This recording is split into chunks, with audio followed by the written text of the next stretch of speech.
Hello, everybody. I have so many videos I let them make about so many different subjects I'd like to cover, but I just had to stop because I have to talk about the iPad because it's a phenomenon. And I have this huge, I don't even know how to tell you. I have actually got my hands on a prototype iPad tablet touch device with the A processor. I'm going to show it to you. All right, really quick because I have it and you don't. All right, here it is.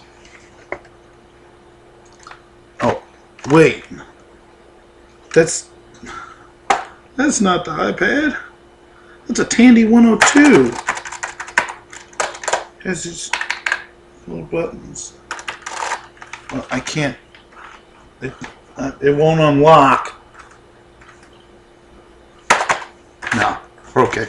Anyways, I'm gonna try to make a quick video about just a few of my thoughts on the iPad. Okay, I'm gonna take what Chris Prillo said into consideration and not completely judge it until I have my hands on it, because I did have an iPod Touch and it was an awesome device. But so I just want to name a few quick pros and cons. Pros: it's an Apple device. It is going to be built solid and well. They have great support. It's I remember thinking this would be cool if I had this, and it was really huge. There's that. Oh yeah, I can't think of too many good things. I honestly can't think of too many good things. The price, I don't know. So I'm going to name a few of the bad things now. A few bad things is there's I don't know if they're going to have the same problem with Flash only being supported in the YouTube app. What about HTML5? There's different questions around there. These how many adapters you're going to have to buy? Second. No HDMI. Whoa. 2010, and there's no HDMI. And then 2010, it's the contrast ratio. It's gonna be like 4.3, like this or whatever.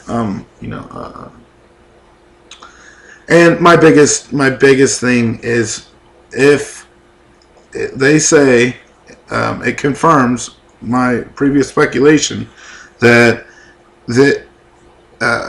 if it's going to support all the apps from the App Store, which is a good thing because there's a lot of apps to pick from, but apps get rejected for no reason. I mean, you could look into that yourself, and it's a closed environment. That's what I don't like. Okay, I mean it's the Flash thing, the approval process for apps.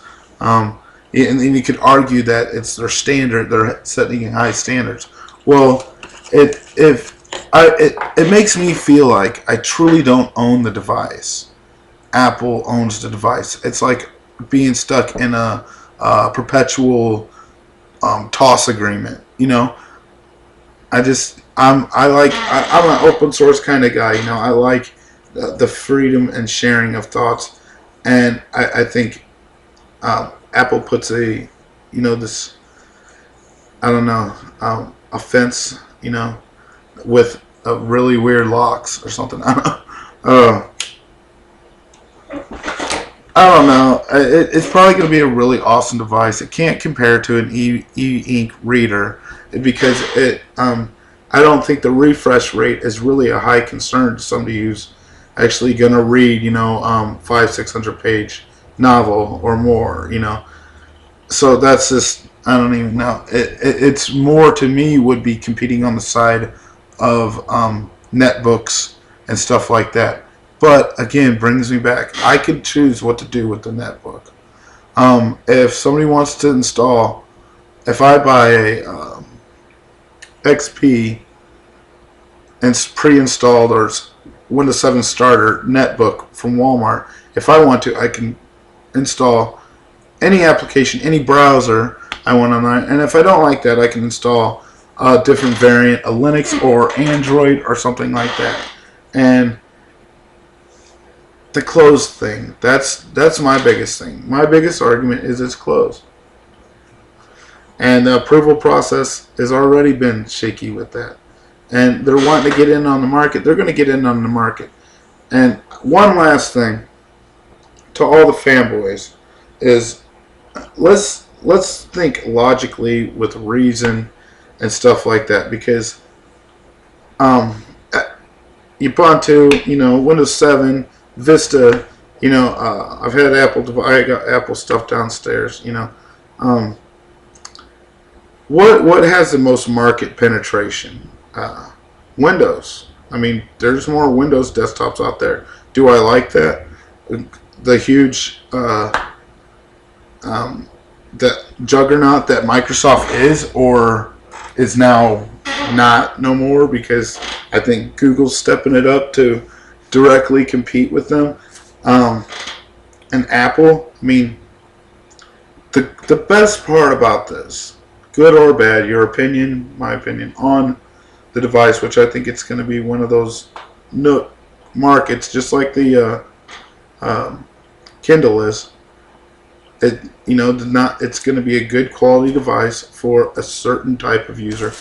But the best part, I think, is choice.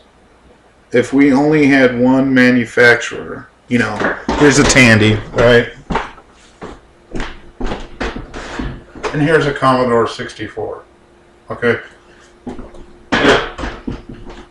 If you have a bunch of different people with a bunch of different devices, and I don't think you should go out too much further than, 5 operating systems, popular options. I could talk about that all day long. But anyways, the good thing is that there's competition in the market for these devices, so it's going to spur more innovation and something that else is going to come out even better.